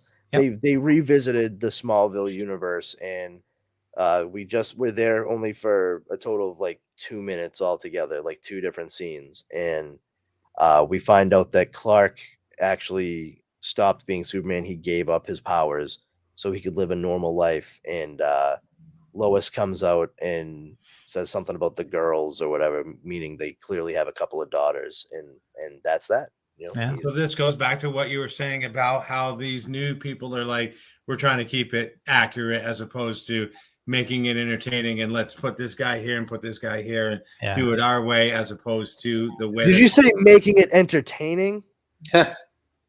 No, that's not fair. No, I'm saying like Smallville, instead of staying like true to who was, would have been there and not been there, they just decided to go with entertaining. So you're saying that Smallville wasn't entertaining is what you're saying? No, I'm trying to figure out why you're bringing it up. You said it like a counterpoint. They're like, instead of making this entertaining, we'll do this. Like, you said that. Right. I mean, instead we'll make it entertaining. That's what I meant to say. Yeah. Okay. Instead we'll make it entertaining. That's so rough. Right. We'll make it entertaining. But true though. I mean, was Arrow entertaining? No. No, I was saying Smallville. Smallville. Yeah. No. We'll make Smallville entertaining, but we don't care if this character wasn't here or not. Sort of like. Actually, Tom Welling, they actually had a couple of different ideas for how he would show up in Crisis on Infinite Earths, and Tom Welling was like, I want to do the one where he gave up his powers. I don't want to be Superman in it. So he had some input on it, and once again, he made the choice to not appear as Superman. And it's sad because he made a great Superman. Yeah, sort of like really he made a good Clark Kent, that's for sure. It's like Wrath of Khan. Let's make a cool movie and have him say to Chekhov, "I never forget a face," when he wasn't even in the episode. Somebody didn't do their homework, like in Bohemian Rhapsody, where they say Freddie, revealed to the band before Live Aid that he was dying of AIDS, which didn't happen for like 2 or 3 years later. Let's change some stuff around to make it more entertaining, but let's throw the facts right out the window, kind of stuff. Yeah. RW, if you want to give a good show a try, I highly recommend, and I know Brandon's going to totally recommend it because he put it in the show notes, Superman and Lois. Yes. Okay. Really, they did a fantastic job on it. And it's new. Like, when I say new, it's refreshing because it's stories that you haven't seen Superman and Lois go through in like the television medium or even live action or anything like that. It's not the same kind of rehashed stuff that we've gotten 1,000 times over since The Adventures of Superman starring George Reeves. Yeah, and that's not a knock on that show. There's only so many times you can have Lois be tricked by the glasses at the last second. Be like, I could have sworn it was him. That's not what this is. It's a logical progression. It's Superman. It's Clark and Lois. They're married. They have 2 teenage sons, and they move back to Smallville because of some unfortunate circumstances with the Daily Planet in Metropolis. And they're just trying to raise their kids in as normal an environment as possible. And then one of the kids develops Superman's powers. The other one doesn't, and they're twins. So it's very interesting altogether, and they've played around with some of the Superman mythos insofar as the past of the character and his ancestry, his father and mother particularly, and how it relates to some of the villains that may or may not show up. They zagged when I thought they were going to zig every time in the first season, and I was pretty pumped. There's actually a character that shows up in it who he's given like a really, really good live action representation for the first time. It's not the first time he's been represented live action, but it's the first good representation. And once I realized who it was, that split second before they confirm it, I geeked the fuck out in my living room. I was like, no fucking way. And sure enough, fucking way. So I cannot recommend checking it out enough. All right, I'll have to check it out. I mean, what is it? 3 seasons, 3 episodes per season? It's 16 episodes the first season. Is it 16? I believe. I thought it was less than that. Also new trailers. So we saw Reacher Last Train to Christmas. Looks great. Michael Sheen, sort of like a what the hell is that movie? Every time a bell rings, an angel gets his way. It's a Wonderful Life. Yes, it's a Wonderful Life, but on a train. Oh, nice. Really? Yep.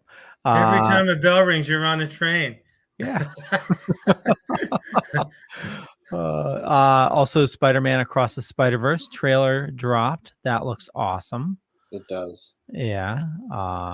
And Peacemaker trailer also dropped. Spider-Man Across the Spider-Verse comes out October 7th. Peacemaker is January 13th, 2022. Last Train to Christmas is December 18th. And Reacher is February 4th. Superman and Lois is January 11th. Also, I believe January 11th is Eternals coming out on VOD. Ooh. That's certainly going to be out on VOD. Yeah. Listen, Eternals isn't a bad movie. It's just, it was a necessary movie. If that makes any sense. Like, it needed to get made because there are ideas and concepts in it that had to be put out so other things that occur later on in the MCU will make sense. That's Okay. You know, it's a building block movie. Superman and Lois season 1 is 15 episodes. Oh. Nice.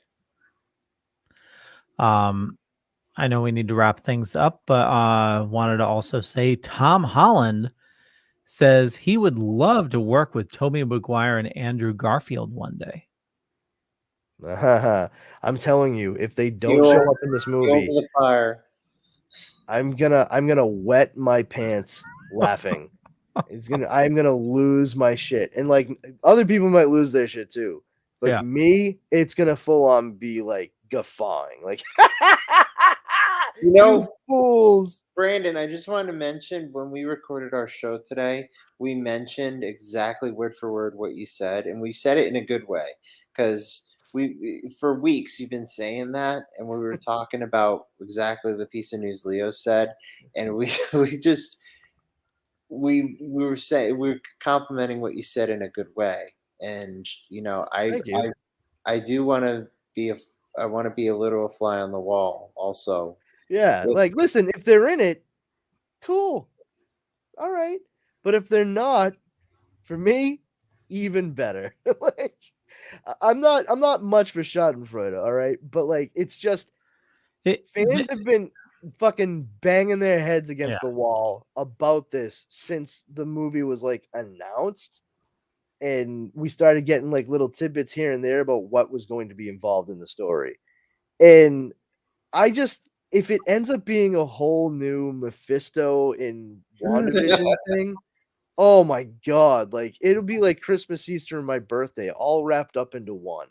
Like I'll be there in the theater watching them freak out and be like, I didn't get you guys anything though. Like it's gonna be something to behold either way. You know, if they're all in it, wow. And if they're not, wow. Last two items. Daredevil is back. Kevin Feige confirmed Charlie Cox is the MCU Daredevil. Well, yeah, in a manner of speaking, he confirmed it. He said, well, if we're going to have Daredevil in anything, then Matt Murdock will definitely be played by Charlie Cox. So it's like he confirmed it. Like, all right. But you know, the bitch would be like, oh, no Matt Murdock in anything ever. Oh, they just mentioned Daredevil or some bullshit. Like, just loopholes galore. And just to tie everything up, we should talk about the 70s show being That's reviewed. awesome. That 70s show, RW, you said is being revived as the 90s show? I didn't say that. No, it's not being revived. The 90s show that's being made is going to be a continuation from the events of that 70s show. Okay. Kurtwood Smith and Deborah Jo Rupp are going to be in it as Kitty and Red Foreman. The difference, the reason why it's being specified as such too is it's essentially a sequel series, like much like Fuller House was for Full House. But that's because I remember this so bad. There was a show called That 80s Show that Yes. came out on Fox, and it was just tangentially connected to that 70s show. The main character of that show, played by Glenn Howerton from It's Always Sunny in Philadelphia, he plays Dennis. His character's name was Corey, and he was Eric Foreman's cousin, and that's it. That's how the two shows connected. Other than the titles, that 70s show and that 80s show, it was not particularly good. That's why it was canceled after like 6 episodes, if that. And then they made Goldbergs, which is phenomenal. Yes, indeed. Yes. Well, yeah, that's because they were smarter about how they made references to the 80s in the Goldbergs. The 80s show was just, it happened to take place in the 80s. That's about it. Yeah. But you know, this new one could be pretty interesting. Who knows? Yeah. We'll see. Yeah. And now before you say anything else, I don't know what other, because you kind of like wrapping it up there. I just want to say, I cannot be the only fucking person out there that has been like looking at everything coming out for the Matrix. I cannot be. Like, I watched a trailer. Yeah. Oh wow. So you liked it that much? It was a thing. It was a thing. I don't know, man. I thought it was fucking cool. Like, hold on. Did you see the one that they just put? Like the ad they just did? I think so. Deja Vu. Yeah. Yes. That was Deja okay. Vu. You weren't impressed by that? I was. I was. It made me more interested to watch the movie. Well, then mission but- accomplished. Yeah. It's. I was so hurt with Matrix. Yes, the I know. sequels. That's why I'm not even cautiously hopeful. I'm ready to be hurt again. Yeah. I'm willing to give them a chance. I was so mad when parts 2 and 3 came out. And like I said at the beginning of all this, here I am all these years later, and you would think that I would have learned my lesson, but nope. As soon as that shit started up, I was like, I'm fucking full bore. I'm there for it, man. I've been reading and checking out so much shit, and like this particular ad that just ran, the way that they do it, it just uses one line from the original Matrix movie. It's when Trinity turns to explain to Neo what deja vu is in the Matrix. And you know, you just keep hearing us say, "Oh, it's when they change something in the Matrix," and they use that line. They repeat it several times, and they echo it and distort it, and then they show you overlays, moving panels going over the footage from the new movie, and as the panels overlay the images from this new film, it just in that brief second as it goes over, it shows the character or a situation from one of the previous films, showing like the cycle and everything. And for me, like, I was watching and I was like, oh my penis can only get so erect. You know, and I come in like, all right, I'm going to talk about some Matrix shit. And then I hear you like, yeah, and I'm just going to mention this last thing. I'm like, what? No, fuck that noise. I'm saying something about Neo, Leo. Okay, so when's it come out? December 22nd. Okay. On HBO Max and in theaters. I do believe internationally it's only being released in theaters though. So good luck, Europe. So how about the week of the 29th? Do we want to do a Matrix show where we rewatch 1, 2, and 3 and then the new one? Yes, absolutely. Do you want to throw the Animatrix in there too? I don't know if I have time for that. Oh, okay. That's the fucking straw that breaks the camel's back, apparently. I don't know. You know what? Just watch one story from it then. Watch Kid's story.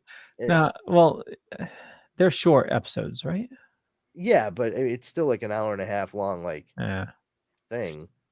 But yeah, you can watch vignettes. Like you don't have to watch each one of them. Let's do a revisit of the Matrix. Let's do a look at The Matrix Revisited. Yeah. Because it's an R word, guys. Like Reloaded and Revolutions and Resurrection. So is everybody up for that? I'm just gonna let you know ahead of time. I might not be able to go because I may be able to go where?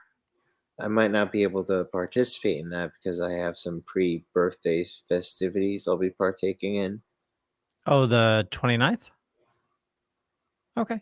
That usually 29th, 30th, 31st, I ring in the new year very hard. I believe Oh, most people Just call, say, I believe most people call that binging, but okay. no, You're going to be stoned out of your mind. no, All I right, didn't man. say that. It's just, let's just say No, you just heavily implied it. whatever. Think what you guys want. I celebrate my birthday in my own way. Deal with it. You 3 days at a stretch. I get He's it. going to be on a binger, totally drunk. He's going to be having Molotov cocktails, ripping his shirt off in the street. So what do you got planned for those 3 days? Day 1 binge, day 2 binge, day 3 purge. And he means the real purge. He's going to go out. Just wear a pig mask and Yeah. fucking baseball bat wrapped in Alright. barbed wire. No, I'm Just start basically quoting classic movies. Come out and play. the 29th. I'm having my birthday dinner with my parents. The 30th, I'm celebrating my birthday. I'm taking the day off. I'm celebrating my birthday in my own way. And then the 31st is New Year's Eve. I have a New Year's Eve party. I always do with my family. So is that good enough? Are you guys When you done? just said I'm not going to be around for 3 days. I'm doing my own thing. That was good enough. But that's fine. Well, Thank you you for your guys explanation. besides PJ ripping me in the chat so much, I wanted to make sure you guys don't rip on me for making sure I celebrate my own. We're just I'm not I'm busting not on you, going Steve. to rip on you for celebrating your birthday. Bullshit! You guys just did for 5 fucking I minutes. didn't do anything. No, we didn't know that's what you were doing. No. We were not ripping back on to you the for 70s, celebrating RW. your birthday. That's not what was happening. All right. We were imagining the scenario because you weren't saying what you were doing, so that's why we were like, oh, Yeah, and he's all gonna you be said, partying hard. That's all.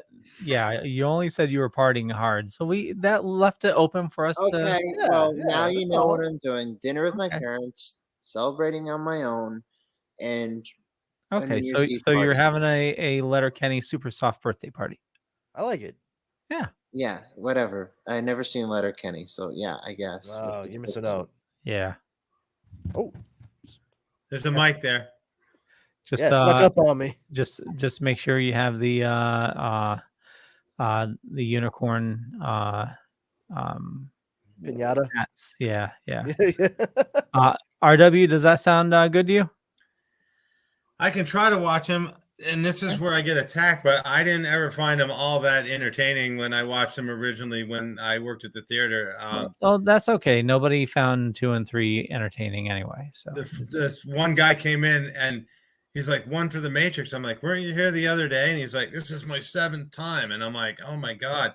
But I guess I had a cerebral hemorrhage trying to figure out what was going on. That's probably why I didn't enjoy him. So yeah, I have access to them, so okay. I can try to watch it's 3, right? Yep. 3 of them, and then the new one that's coming out. Right. I won't be able to watch that one, obviously, because I just don't go to the theater or whatever. But... Oh, no. It'll be on VOD and Pluther. Yeah. Nice. Yeah, don't you worry your pretty little head about that. We got you covered. Oh, my head is pretty. Matter of fact, Remastered should be on Pluther. Oh, nice. Very nice. The non-green versions. Non-green version, yeah. Yeah. Oh, that was an accident. That was because of film transfer. Fuck you. No, it wasn't. You lie to me, Wachowskis. Fucking everything in that movie had a green tint for the exact reason that we all know. Because you wanted to subtly let us know that everything was taking place inside of a fucking computer. Great job. It worked for a while. Oh my God. Are you serious? I mean, you did just say you couldn't wrap your head around it, so this might be mind-blowing, but it was all a program the whole time. Wow. Human beings are batteries. They're no longer born. They are grown. Yeah. And they fit on 12 floppies. Nice. Yeah, exactly 12. Oh. Unreal. Oh boy. That first movie's great. And Reloaded and Revolutions. Every time we do this podcast, I feel like I'm stuck in one of those like Sesame Street videos where it's like 3 of these things are kind of the same, but one of these things is not like the others. Now it's time to play our game. Oh wait, now we all match. Never mind. Oh, got it. Oh man, but yeah, so yeah, I'm totally down for doing some Matrix stuff. That'll be fun. Yeah. Yeah, we'll talk about, you know, what we saw and why it doesn't make any fucking sense for some of the other nonsensical things we saw in 2 of the other movies. Good. Yeah, and it'll be good to revisit 2 and 3. You know, it's I know I bash them quite a bit, but it's been, I mean, last time I seen them must have been on like VHS or something. So Wow, yeah, that's a while. yeah. I had Darrow watch them for the first time last year, so it was. Now, isn't there actually a DVD called Matrix Revisited? I No. don't know. I mean, it's probably. I feel like it's a special or an article title. Revisit 2001 film. Oh, it was like a documentary on it. Okay, so there was something called that. That's Yeah. I thought so. Yeah, man. I tell you though, I remember the first time I saw that flick. I went in and was totally trashing it before it started. I was like, oh, cool. It's really great to see Keanu Reeves doing another big budget follow up to Johnny Mnemonic. We get it. You like having computer stuff put in your head. God. And I started MST3King it with my buddy Sean, and then the scene where Trinity fucking runs up a wall, like runs around it, then drops behind the dude and just breaks his arm. I was like, ah! I'm gonna shut up now. And my eyes were just wide open and glued to that screen for the rest of the movie. And my friend Sean and I walked out of the theater, and we were just like, we didn't like smoke any pot. Why do I feel high? Like it was crazy. Like we were geeking the fuck out. And like in that moment, I actually had like the tiniest glimmer. I'm like, this is like what it felt like for people who went in to see Star Wars in 77 and had no idea what they were about to see. Like I had the lowest expectations in the world for the Matrix. I really thought it was going to be so much like Johnny Mnemonic. And then it blew me the fuck away. And I was so amped for those sequels. And when 2 came out and I started seeing some of the shit that was or was not happening in it, I was just like, but no, what happened? And that's when I realized, oh, they never planned on a trilogy. That was a one-off. That's why he's so powerful at the end of the first fucking movie. They had to nerf his ass for the rest of them. But regardless, I look forward to watching them and getting to the Matrix Resurrections, because they could atone for some past sins. What I find funny right now that you just said what you said is I get picked on because I only want to talk about the 70s. And guess who was there and saw Star Wars in the theaters when it originally came out? George Me. Lucas. I can use a cultural touchstone. And he drops the mic. And use a cultural touchstone. Well, I'm certainly not going to say Return of the Jedi, you know. But I could have gone further back and like this is what it must have been like for people that walked into the Wizard of Oz for the first time and didn't know what to expect. And next thing they know, glorious Technicolor as far as the eye could see. You should have gone there, yeah. Actually, yeah, no, we can't. Yeah, never mind. You know, maybe we should add a section of the show, like a little 70s section for RW. They're like, no. Sure, I'm gonna have so much I can contribute to that.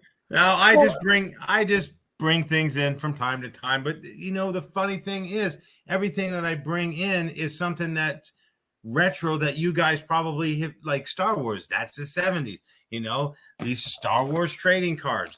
You know, you've seen the movie. You might not have got the cards when you were a kid, but it pertains to something that we all know about. So it's not like I'm like, hey, who saw that 1970s movie? He walked up the mountain. You guys are like, I have no idea what you're talking about. It's always something that you at least somewhat have a clue about. Yeah. No worries. Yeah. Hey, we're you know, we all add to, you know, different viewpoints of our own Yeah, we all have different memories, different time periods. The different ingredients is what makes the gumbo good. Yeah. Yeah. I mean, we have Steven's the little baby from the 90s, and Brandon's the middle child, and Yeah, the first time ever. I don't like it. It's weird and uncomfortable.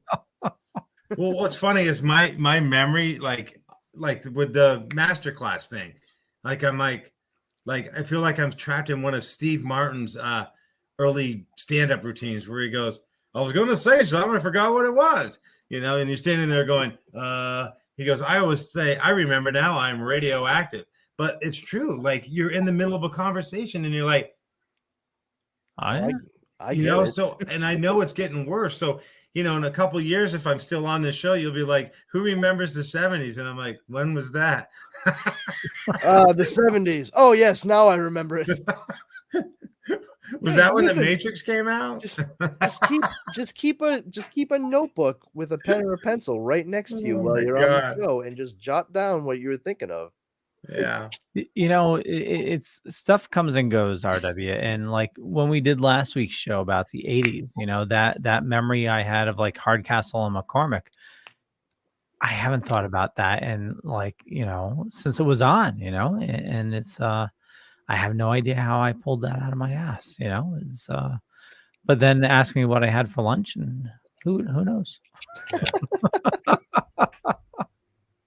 Wonderful.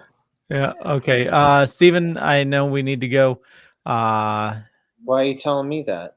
Because you're moving. I think he was saying it because you were moving around. Although I kind of dug it. It reminded me of that music video "Go Deep" by Janet Jackson from like 1999. So rock on with your bad self, son. I'm not telling you to go anywhere. I was just charging my battery because tell him to go to hell. Did you end up getting Steve, tell him to go to hell. Oh, missed opportunity. Hey, Leo. Hey. Love you too. Did you end up getting a new laptop? I'll tell you offline unless you have to go. No. I just know we were recording another show, so I just wanted to, make sure that there's plenty enough time to sleep.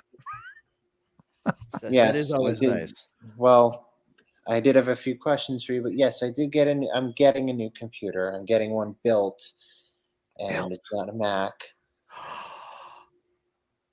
You don't say. It's not a Mac? Well, is that what you said? So it's a Tandy 1000? This is why I wanted to tell you offline. No, it's cool. No, that's great, man. So it's because certain people don't have fucking time after we're offline. And every time I try to talk to Leo during the week, he doesn't have fucking time. I like how you said certain people and then followed it up immediately with his name. Like there was no mystery left to it. Was certain people like Leo. Oh, so, good job, Leo. Yeah, I know. I know the new job's taking up a lot of time. So it's it's that's great though, Steve. Seriously, like I've wanted to like get like one built for myself too. So. That's awesome. I'm sure you're looking forward to when you actually get it. Basically what happened was I went to the computer store and I basically told him what I wanted. And he basically was telling me, hey, look, here's the situation. And I want to build you this computer. And it's a laptop. It's just a laptop. And I basically will be using it for conventions when I go to conventions, and I'll be using it here in the apartment. Obviously, my desktop computer will be at the studio. My dual monitor, soon to be quadruple monitor computer setup. Obviously, I have an iMac in the studio, but obviously, it's a Dell Latitude with custom 1 terabyte solid state drive. So I'll be using that here. But right now, I'm using my girlfriend's computer, which is a piece of shit. That's why very short battery. Thank you, Sammy. He's working if we can't hear you. You gonna be able to game? You tell her I said it, damn it. Huh? You gonna be able to game on it? Yeah, I mean, I'm gonna have the bells and whistles on it, so yeah. Nice. But obviously, if I don't, I'll be able to game on my iMac in the studio. So nice. I've always wanted a homemade computer that has like blue lights inside it with the glass that you can see inside it or whatever. But It's a laptop. It's no, not. I know yours is a laptop.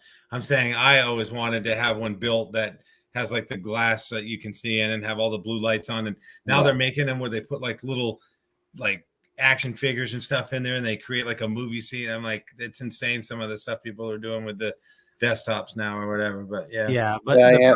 problem with that is, it may look cool, the first week you have it, but then dust builds in there fast. So it's yeah.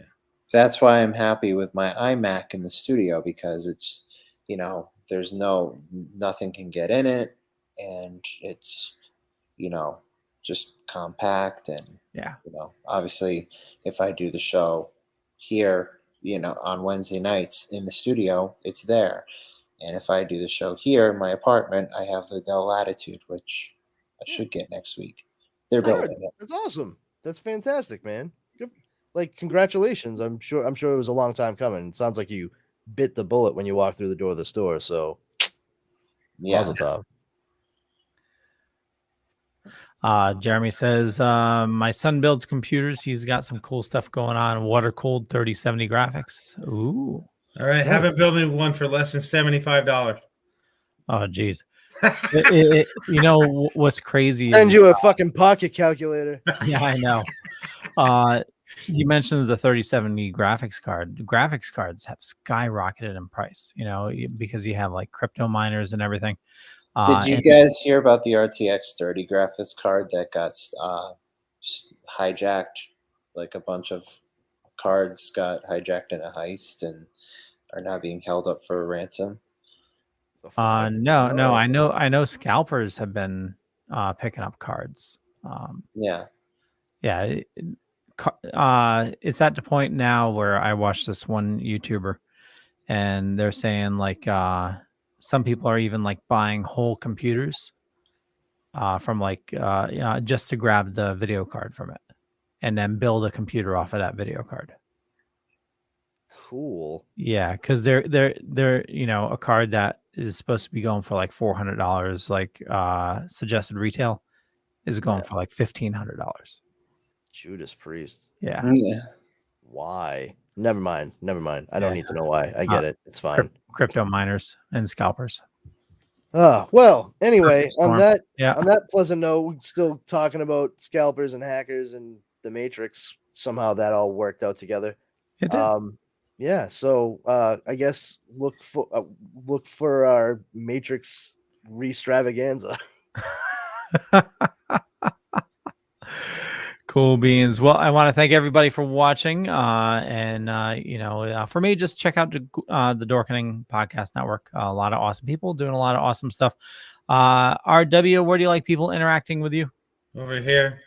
If you go to the bottom of the page, and there's links to all my social media. And if anybody knows Ryan Reynolds, put in a good word for me.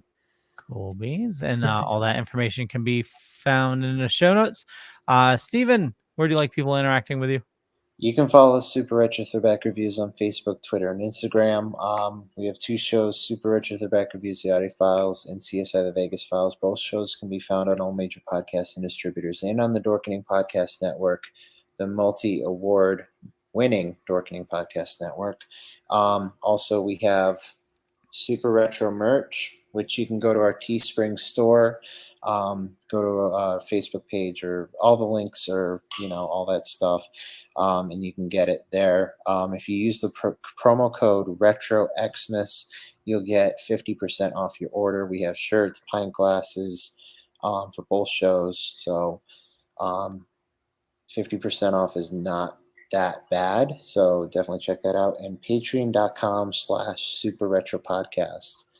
And I'll be here every Wednesday, except on the Matrix show, because I'll be celebrating my 33rd fucking birthday. Happy birthday. Happy birthday, you old fart. Brandon. Hey everyone. I'd love it if you come over and join me at the Powers Combined Facebook group. We're just a bunch of geeks that get together and have some laughs, share info, share memes. Our number one rule there is don't be a jerk. If you violate that, you will be booted immediately. You can follow me on Twitter at Brandon's Powers.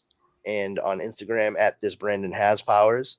I'm here every Wednesday on the Dorkening Network podcast, 9 p.m. Eastern Standard Time, and keep your eyes peeled. I'll also be appearing with Leo and our buddy Justin Cooper on the Dork Night podcast, where we cover all things Batman, as well as the Comics Paradox podcast, where we, same gentleman alongside me, we cover alternate reality comic book tales, Elseworlds, what ifs, just imaginary tales, stuff like that. Be a lot of fun. So, like I said, check that out. We'll be putting that out before too long, sometime in the near future. Very near future. Very near future. With that, everybody have an awesome evening, and we'll catch you later. Bye. Bye, everybody.